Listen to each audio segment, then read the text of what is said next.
My name is Frank Calloway, and I am 67 years old. I spent 31 years as a high school principal in Nashville, Tennessee. I believed in rules. I believed in structure. I believed that if you raised a child right with discipline, with standards, with your eyes wide open, you would know who they truly were. I was wrong about all of it. 3 months ago, I pulled my truck into the driveway of my son's house on a Tuesday afternoon, expecting to pick up my wife Ruth and drive her home. She had been staying with my son Nathan and his wife for 4 days. The official reason was that my son had thrown out his back again and needed help around the house. That was the story. Anyway, I was barely out of the truck when the front door of the house next door swung open, and a man came down the porch steps at a speed that a 70-year-old man with bad knees should not be moving. "Sir." His voice was low and urgent. He had both hands up, palms out. "Sir, please don't go in there. I already called the police. They're 2 minutes out." I stopped. My hand was still on the truck door. "Excuse me?" "Walt Greer," he said, slightly out of breath. "I live right here, next door. Please, just wait. Just wait for the police."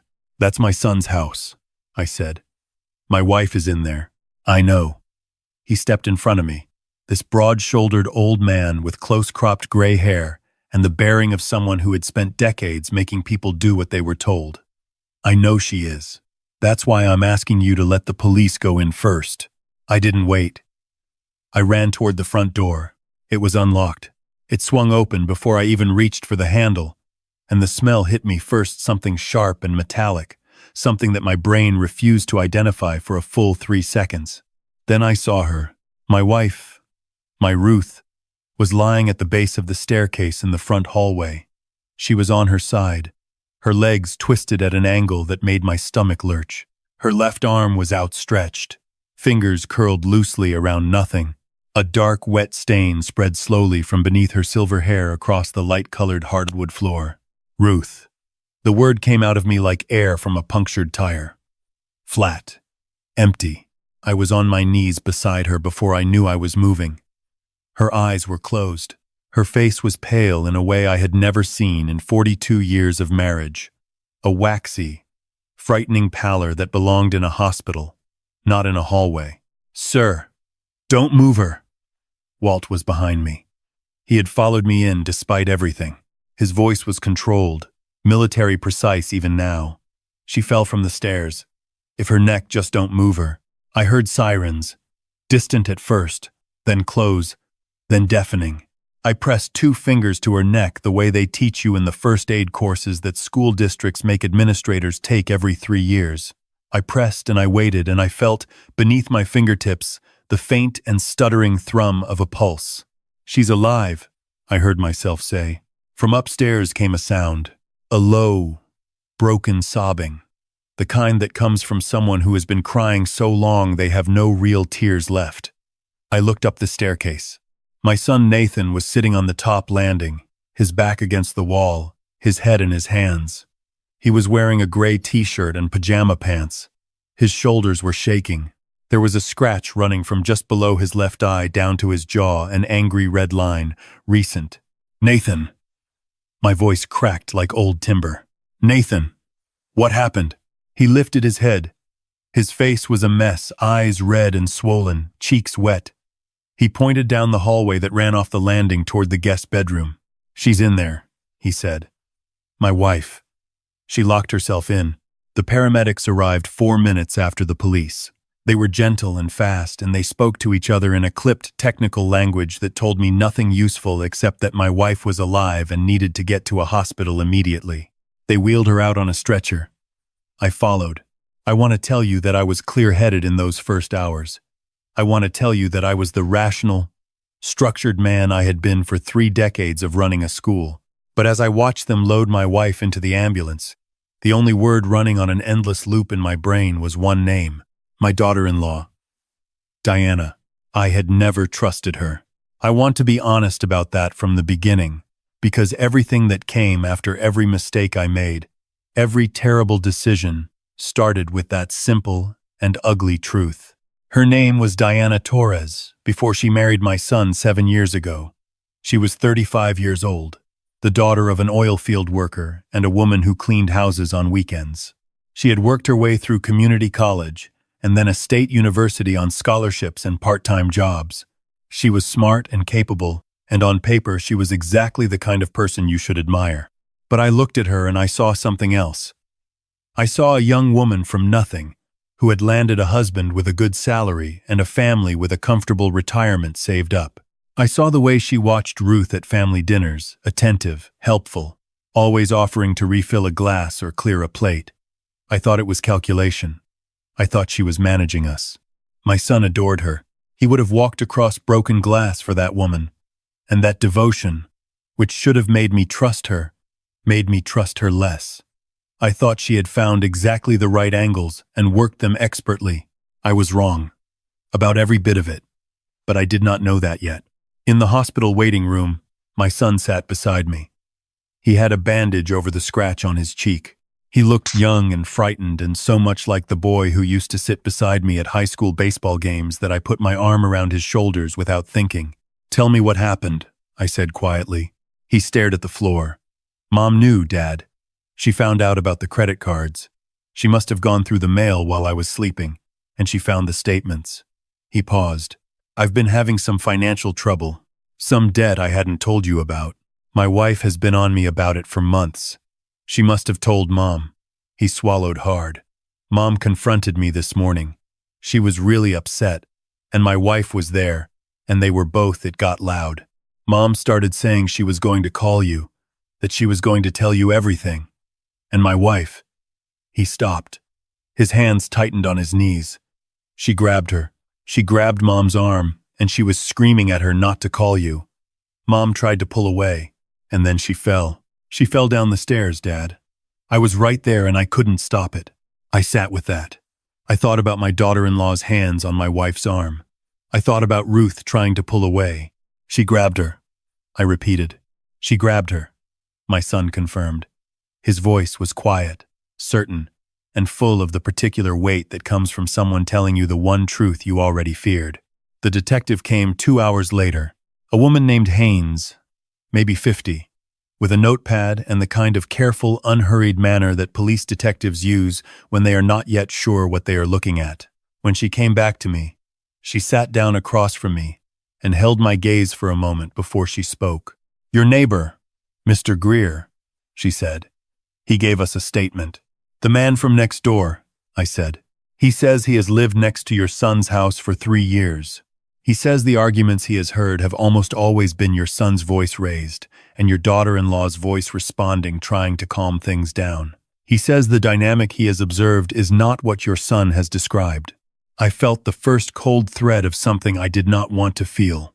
"He is an old man who hears things through walls," I said. "He gets confused about who is saying what." Detective Haynes looked at me. She didn't argue. She just nodded slowly and wrote something in her notepad. I drove home that night and sat alone in my kitchen and listened to the clock on the wall tick. Ruth had gone into surgery that afternoon for bleeding on her brain. The doctor used the word stable with the careful neutrality of someone who knows that stable and fine are two very different things. I should have slept. Instead, I sat at the kitchen table for 3 hours, and sometime around midnight, a voice I did not want to hear began to speak in the back of my skull. He said your son's voice was always the one raised. He said he had heard it for 3 years. I pushed it away. Walt Greer was 70 years old. The situation had been chaotic. He was confused. And still, I went to see Walt the next morning. I told myself I was going to thank him for calling 911. He was already outside on his porch, a cup of coffee in his hands, looking like a man who had been expecting me. "Mr. Calloway," he said. Not unfriendly, not warm, steady. I thanked him for calling. Then I told him what the detective had shared. He wrapped both hands around his mug and looked out at the street. I told her what I know. "You said it was my son's voice you heard raised." "That's right. He says my daughter-in-law was the one who..." "Mr. Calloway." His voice was not loud, but it stopped me completely. He had the kind of voice that had once been used to command. Even retired, even softened by age, it carried weight. "I spent 22 years in the United States Marine Corps. I know the difference between a man's voice and a woman's voice through a wall. I know the difference between someone yelling in anger and someone yelling in fear. He looked at me directly. For 3 years I have heard your son. Loud, volatile, sometimes at midnight. His wife's voice always lower, always trying to calm things down. He paused. What I heard 2 days ago was not an argument. It was panic. Real panic. And it was your son I heard first. I stood on his porch in the thin November sunlight, and the cold spread from my chest outward. She grabbed my wife's arm, I said. My son saw it. Walt was quiet for a moment. Then he said, "Ask yourself something, Mr. Calloway. If your daughter-in-law grabbed your wife to stop her from falling, would that look the same as if she grabbed her to push her?" I had no answer for that. I drove downtown instead of back to the hospital. I went to the offices of a woman named Patricia Osei, a family law and estate attorney who had done work for me years ago when I first made my will. She was sharp and thorough, and she charged accordingly. I told her I needed to understand my son's financial situation, that I was worried about my daughter-in-law having access to any family money. She listened without expression and told me she would make inquiries. She called me 48 hours later and asked me to come in. She placed a stack of papers in front of me on her desk and folded her hands. "The debt your son mentioned," she said. $40,000. That is not the full number. I looked at her. The full number, accounting for credit cards in his name, a personal loan taken 18 months ago, and 2 accounts where he is listed as an authorized user on his wife's cards. Accounts your son opened without her knowledge is closer to $96,000. The room was very quiet. "Without her knowledge," I repeated. "Your daughter-in-law filed a fraud report on one of those accounts 14 months ago. It was resolved without criminal charges because your son agreed to repay. He has not repaid." Patricia turned a page. "There is also a prescription monitoring flag from the state of Tennessee. Your son was flagged 2 years ago for obtaining opioid prescriptions from multiple providers. He completed a mandatory counseling program, or rather, he signed the paperwork indicating he did." I pressed my hand flat on the desk to keep it still. "He has been addicted," I said, "for at least 4 years, based on what I can see." She turned another page. "There is something else. Your wife had a separate savings account she opened 3 years ago, in her name only. She has been making regular deposits. The total was $43,000 as of last Tuesday." She looked at me steadily. 3 days before her fall, she made an appointment with an inpatient rehabilitation center here in Nashville, the kind that treats long-term opioid dependency. The program costs $38,000 for a 90-day stay. I sat there and I could not breathe. "She was going to pay for your son to get treatment," I said. "She had been building that money for 3 years. Quietly, without telling you. I knew immediately why she had not told me. I knew my temper. I knew my pride about my son. I had told Ruth once, years ago, that if our son ever truly failed, I had used that word. Failed, it would be because he had chosen to, that there were no excuses. I had told other people's children the same thing for 31 years from behind a principal's desk. Ruth knew what I would have done. She had been trying to save our son without destroying him in front of his father, and my son had found out. He had gone through her things and found the appointment confirmation. He had found the account. He had not seen his mother reaching toward him with everything she had saved. He had seen a threat. I drove to the hospital. I drove very carefully. The way you drive when you are afraid that if you make a single careless movement, something will shatter. Ruth had been moved out of the ICU that morning. I walked into her room, and she was awake, her eyes finding mine immediately when I came through the door. She looked fragile in a way she had never looked in 42 years. The bandage on her head, the IV in her arm, none of it was Ruth. But her eyes were the same. "Frank," she said. Her voice was rough and low. I sat beside her. I took her hand. For a long time I could not find the words. Finally I said, "Patricia Osei told me about the account." Ruth closed her eyes. $43,000, I said quietly. 3 years. She opened her eyes and they were wet. "I was going to tell you when he agreed to go, when it was already done." when there was nothing left to argue about. He came to you, I said. It was not a question. I could picture it. On a Sunday afternoon, he sat at the kitchen table, and he told me everything. He was crying. Frank, I had not seen him cry like that since he was 8 years old. She turned toward the window. He begged me not to tell you. He said he was ashamed. He said he knew exactly what you would say, that you would call it weakness, that you would make him stand up and handle it like a man, and he was terrified he couldn't. I sat with that. He found the appointment confirmation on my phone last Monday, she continued. He confronted me. He thought I was trying to force him into something, to commit him without his consent. I tried to explain. I told him it was a choice I was offering him, that I had the money ready and all he had to do was say yes. She stopped. Her hand tightened on mine. He wanted me to close the account. He wanted the money transferred to him. He said if I didn't give it to him, he would call you and let you deal with it your way. He threatened you, I said. He was not himself. She said it the way you say something true that gives you no comfort at all. When my daughter-in-law came downstairs and heard what was happening, she stepped between us. She told him to go upstairs and sleep it off. She had her hand on his chest, pushing him back. Ruth's voice dropped. He pushed her hard, into the wall. And when I tried to get to her, his hand caught my shoulder, and I lost my footing on the first step, and then there was nothing. I was gripping her hand hard enough that I had to consciously loosen my fingers. The scratches on his face, I managed to say.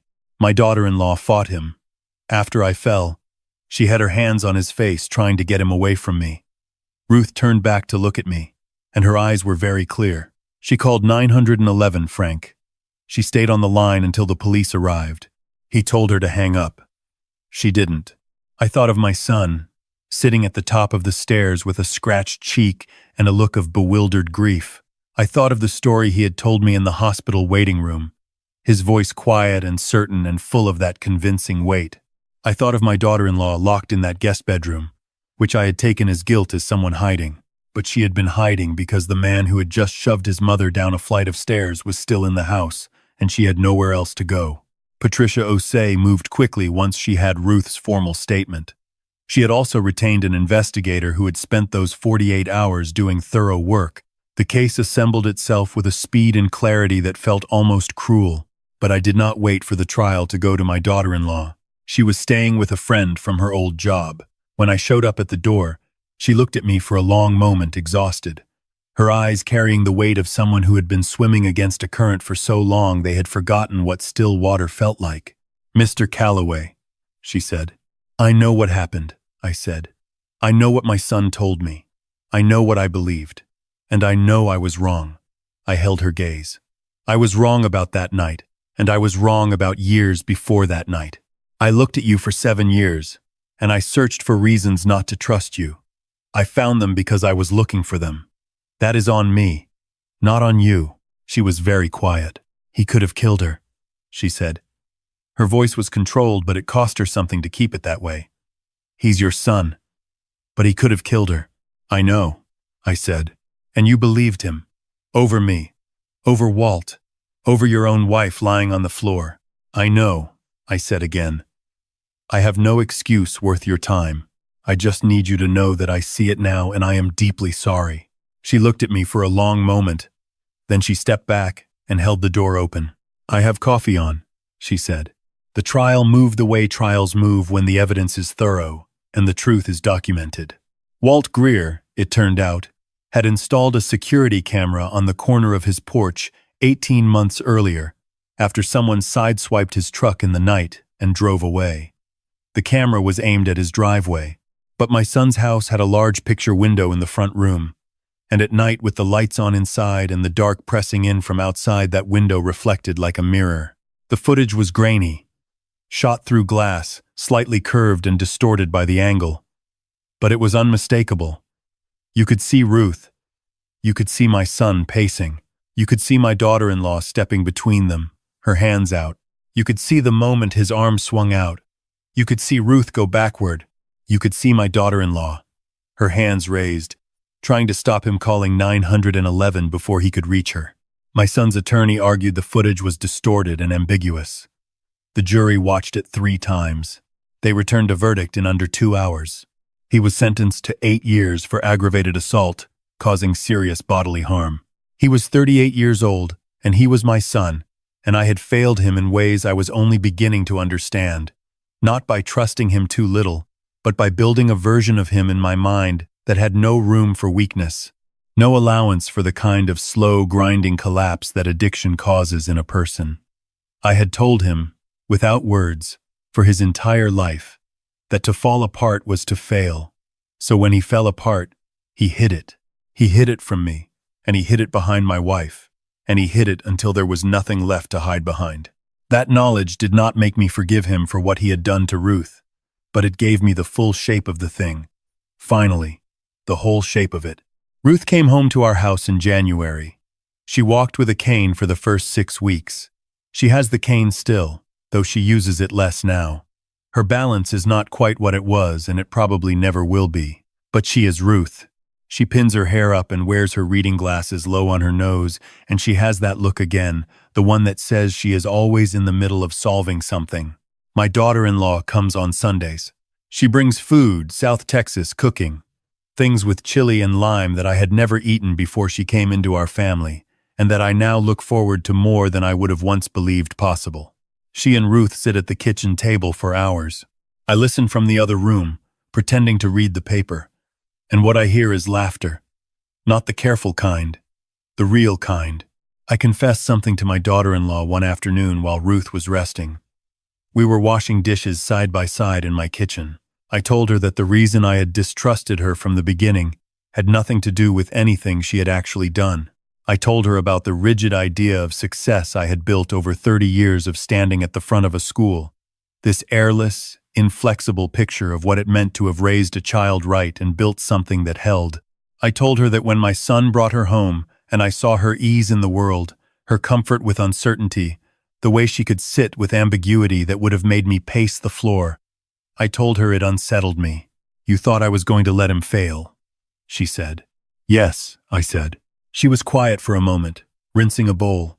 "I spent 5 years propping him up," she finally said, "covering debts, managing prescriptions, so he would not go looking for something worse, holding him together while he told himself he was not really sick." She set the bowl in the drying rack. "I should have forced the issue years sooner. I should have called you both, consequences and all.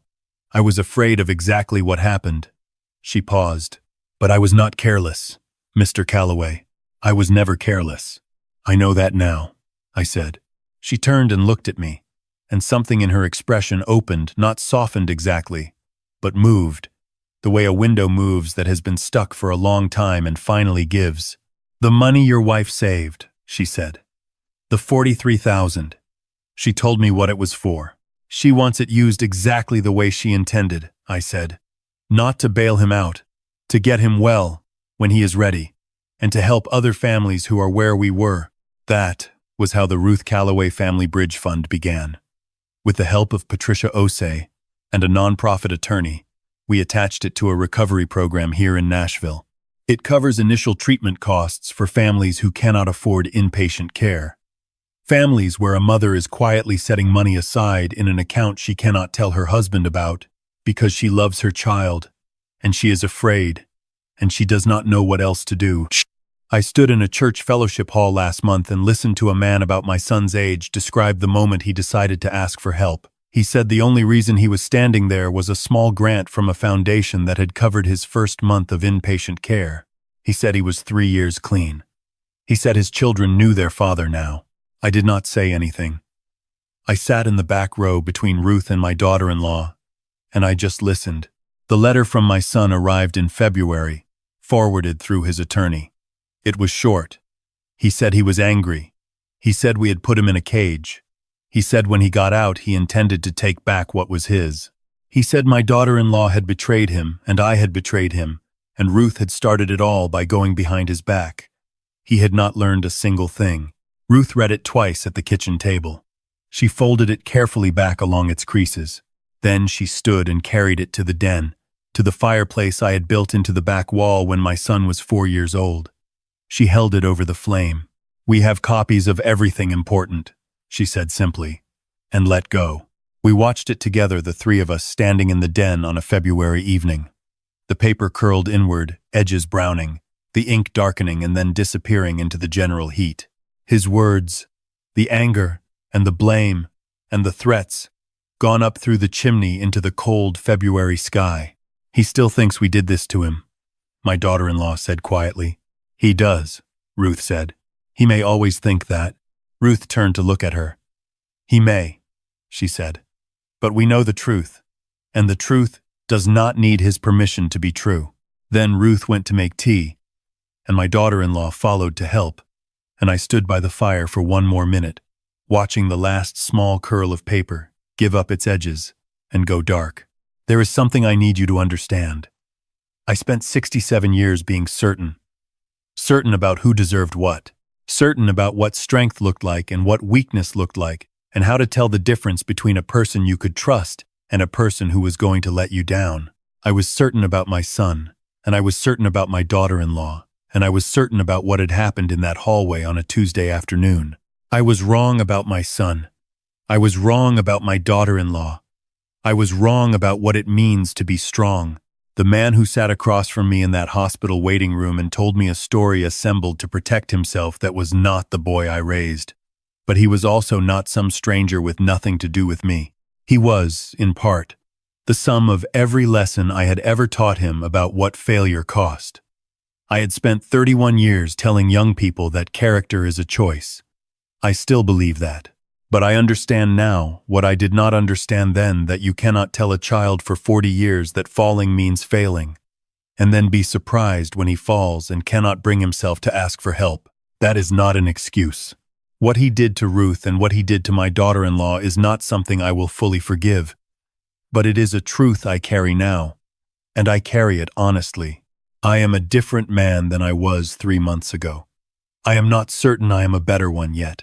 I am only certain that I see more clearly than I did, that I listen better, that when I am wrong now, I find out sooner, because I am no longer so committed to being right. If you have ever held someone at arm's length because you decided in the first 10 seconds what they were worth, if you have ever looked at someone and seen only what you feared rather than who they were, I am asking you to consider what it cost you, what it may still be costing you right now in ways you cannot yet see, because I promise you the truth does not wait for you to be ready for it. It just arrives. And what you do in that moment, whether you reach toward it or turn away from it, that is the only choice that truly matters. Tell me where you are watching from today. And if this story stayed with you, please subscribe. We need to keep telling these stories together.